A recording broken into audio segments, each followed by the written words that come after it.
जय हिंद। आप सभी का मेरे डिफेंस चैनल पे स्वागत है। तो आज के डिफेंस अपडेट वीडियो में हम 4 सबसे महत्वपूर्ण टॉपिक के बारे में डिस्कशन करने वाले हैं। तो जो वीडियो की पहली अपडेट है वो एलसी तेजस के एक्सपोर्ट को लेकर आ रही है। तो अभी फिलहाल अर्जेंटीना के टेंडर से एलसी तेजस बाहर नहीं हुआ है, तो तेजस एक्सपोर्ट को लेकर एक बहुत ही बड़ी अपडेट सामने आ रही है। इसके अलावा जो वीडियो की नेक्स्ट अपडेट है वो एक्टिव प्रोडक्शन सिस्टम को लेकर आ रही है।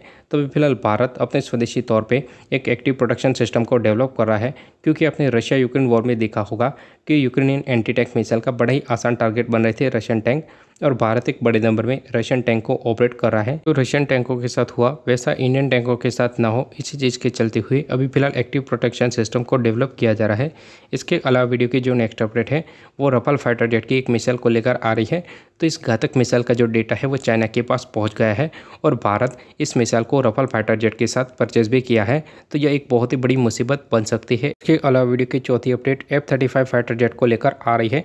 तो क्या सच में यह fighter jet capable fighter jet है, या सिर्फ F-35 के बारे में बातें बढ़ा चढ़ा कर ही बताई जा रही है?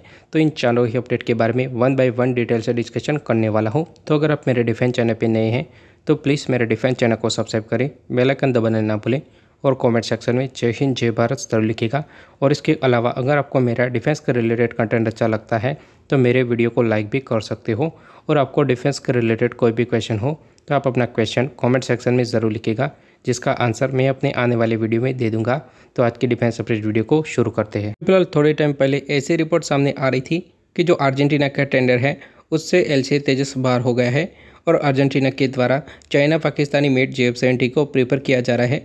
पर अभी फिलहाल यह जो रिपोर्ट थी वो पूरी तरह से गलत साबित हो रही है। अभी फिलहाल HAL के ऑफिशियल और जो अर्जेंटीना के चीफ है उनके बीच मीटिंग आयोजित हुई है, और उस मीटिंग में एलसी तेजस के एक्सपोर्ट, इसके अलावा एलसी प्रचंड के एक्सपोर्ट को लेकर भी बातचीत हुई है। फिलहाल भारत के पास चांसेस है कि वो अपना एलसी तेजस अर्जेंटीना को एक्सपोर्ट कर सकता है, पर भारत को पहले जो ब्रिटेन मेड सिस्टम है उनको एलसी तेजस में से रिप्लेस करनी होंगी। इसके अलावा बात करें तो जो एलसी तेजस है उसकी टक्कर सीधे तौर पर चाइना पाकिस्तानी मेड JF-70 के साथ है।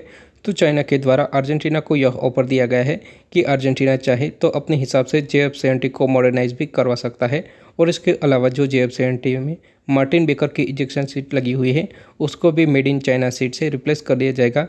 इसके अलावा लोकली प्रोडक्शन की भी बात कही जा रही है, और इसके अलावा हमारे ऑफर के बारे में बात करें तो अर्जेंटीना चाहे तो वो एलसी तेजस में मॉडिफिकेशन भी करवा सकता है, और इसके अलावा जो ब्रिटेन मेड सिस्टम है वह भी भारत रिप्लेस कर देगा। और इसके अलावा बात करें तो जो एलसी तेजस है वो कैपेबिलिटी के मामले में JF-70 से काफ़ी ज़्यादा बेहतर है। ओवरऑल बात करें तो हमारे पास एलसी तेजस एक्सपोर्ट करने के लिए बहुत ही ज़्यादा चांसेस है। और जो बीच में अपडेट आई थी कि एलसी तेजस इस टेंडर से बाहर हुआ है वो पूरी तरह से गलत साबित हो रहा है, क्योंकि ऑफिशियल तौर पे अर्जेंटीना ने ऐसा कोई भी बयान नहीं दिया था। नेक्स्ट अपडेट के बारे में डिस्कशन कर लेते हैं, जो कि made in India active protection system को लेकर आ रही है। तो आपने रशिया यूक्रेन वॉर में देखा कि जो यूक्रेनियन एंटी टैंक मिसाइल थी उनके द्वारा बड़ी ही आसानी से रशियन टैंक को डिस्ट्रॉय किया जा रहा था। और इसके अलावा बात करें तो हम एक बड़े नंबर में रशियन टैंक को ऑपरेट भी कर रहे हैं। उसके अलावा बात करें तो पहले शुरुआत में टैंक को एक बहुत ही ज़्यादा इंपॉर्टेंट वेपन माना जाता था, क्योंकि इसका जो आर्मर था वो बहुत ही ज़्यादा मजबूत होता था। पर जैसे जैसे टाइम बीता वैसे वैसे नए वेपन की खोज हुई, और अभी फिलहाल एंटी टैंक वेपन बहुत ही ज़्यादा इंपॉर्टेंट हो गए हैं। इसके अलावा जो लोइटरी एम्यूनिशन है वह भी बड़ी आसानी से टैंकों को तबाह कर रहे हैं। तो जो हाल रशिया यूक्रेन वॉर में रशियन टैंकों का हुआ वैसा इंडियन टैंकों के साथ ना हो, इसी चीज़ के चलते हुए अस्त्रा माइक्रोवेव नाम की प्राइवेट सेक्टर के द्वारा अभी फिलहाल एक्टिव प्रोटेक्शन सिस्टम को डेवलप किया जा रहा है। तो इस एक्टिव प्रोटेक्शन सिस्टम को DRDO ने डिज़ाइन किया है। तो ये एक्टिव सिस्टम डेवलप होने के बाद उसको कई सारे साल टेस्टिंग किया जाएगा, और बाद में जाके हमारे टैंकों में इस एक्टिव प्रोटेक्शन सिस्टम को इंस्टॉल किया जाने वाला है। तो ये जो एक्टिव प्रोटेक्शन सिस्टम है ये दोनों ही तरह के यानी कि सॉफ्ट किल और हार्ड किल के साथ आने वाला है, जिसकी वजह से हमारे टैंकों को कोई भी एंटी टैंक प्रोजेक्टाइल हिट ना कर सके। इसके अलावा बात करें तो जो आने वाला फ्यूचर मेन बैटल टैंक होगा उसमें भी इस तरह के एक्टिव प्रोटेक्शन सिस्टम आपको देखने को मिलने वाले हैं, जिसकी वजह से जो हमारे फ्यूचर मेन बैटल टैंक हो वो ऐसे लोइटरी एम्यूनिशन और एंटी टैंक गाइडेड वेपन से सेफ रहे, जिसकी वजह से हमको कोई भी प्रॉब्लम ना आ सके। हम वीडियो की नेक्स्ट अपडेट के बारे में डिस्कशन कर लेते हैं। तो भारतीय वायुसेना ने रफाल फाइटर जेट को क्यों सिलेक्ट किया? क्योंकि जो रफाल फाइटर जेट था वो चाइना के ऊपर हमको बढ़त दे सके और रफाल फाइटर जेट में स्पेशली उसकी जो मिसाइल थी वो चाइना के ऊपर बढ़त बना सके। इसी वजह से भारत के द्वारा रफाल फाइटर जेट को सिलेक्ट किया गया। पर अभी फिलहाल रशिया यूक्रेन वॉर में रफाल फाइटर जेट की एक सबसे important missile SCALP air launch cruise missile को स्टॉर्म शैडो मिसाइल भी बुलाया जाता है। तो रशिया यूक्रेन वॉर में यूक्रेन को ऐसे स्टॉर्म शैडो मिसाइल मिली और यूक्रेन ने ऐसी मिसाइलों को रशिया के अगेंस्ट में यूज़ भी किया और कई सारे टारगेट को हिट भी किया। पर रशिया के द्वारा इस मिसाइल का तोड़ भी निकाल दिया गया है और रशिया ने कई सारी ऐसी स्टॉर्म शैडो मिसाइल को इंटरसेप्ट भी किया है।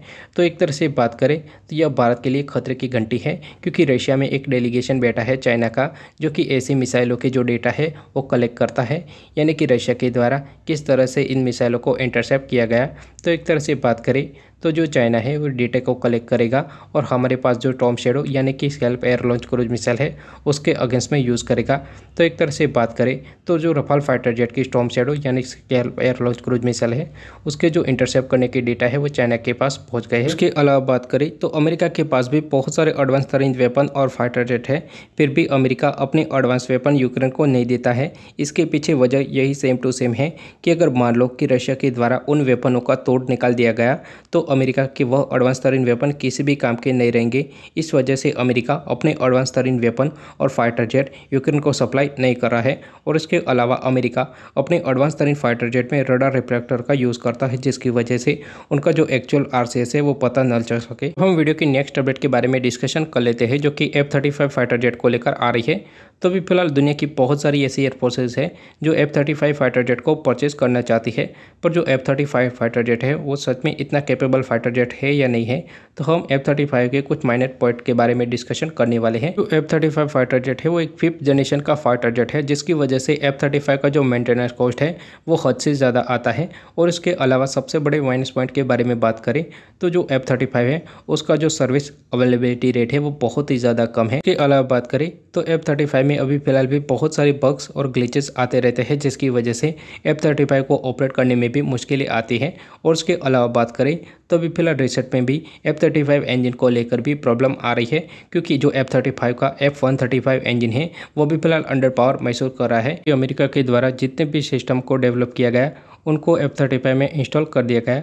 और जो F-35 है वो एक सिंगल इंजन का फाइटर जेट है, भले ही उनमें जो इंजन लगा हुआ है वो एक पावरफुल इंजन है, पर बहुत सारे सिस्टम लगे होने की वजह से वह सिंगल इंजन हर एक सिस्टम को सफिशिएंट पावर प्रोवाइड नहीं करवा पा रहा है, जिसकी वजह से जो F-35 है वो अंडर पावर फील कर रहा है।